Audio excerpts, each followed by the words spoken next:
The approach that we look at, and it's certainly not rigid by any means, but there are three main areas where we're able to save clients money. And that is, again, looking for the discrepancies and trying to find the billing errors.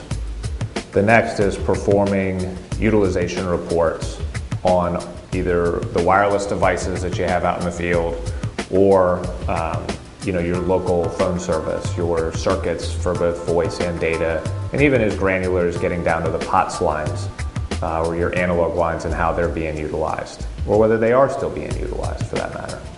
And then finally, it's looking at all the services that you're being billed for and then breaking it down to say, okay, all the services that you really should have in place, and what are the lowest market rates that are currently being offered by all the carriers out there to ensure that that is what you're receiving.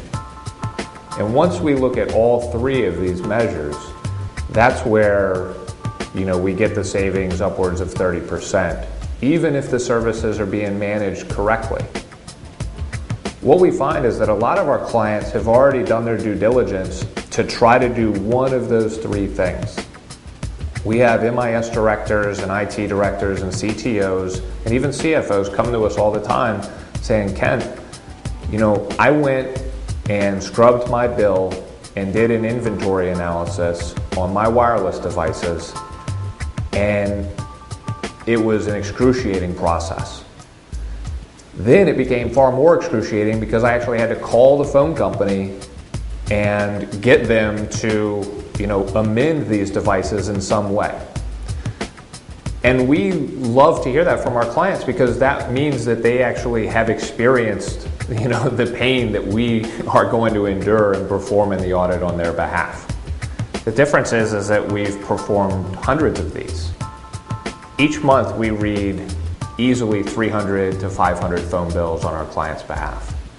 And we call the phone company not just daily, but probably 5 to 10 times a day, either changing service plans or asking for new quotes on our client's behalf or making other types of move, add, and changes.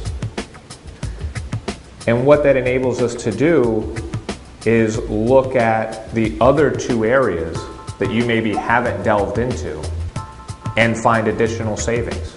And if we just break it down as it being 10% in each area, 10% to get to the lower market rates, 10% to be able to reduce your inventory because you performed the utilization analysis, and then 10% that have been shown by a lot of outside studies that typically occur just by billing errors.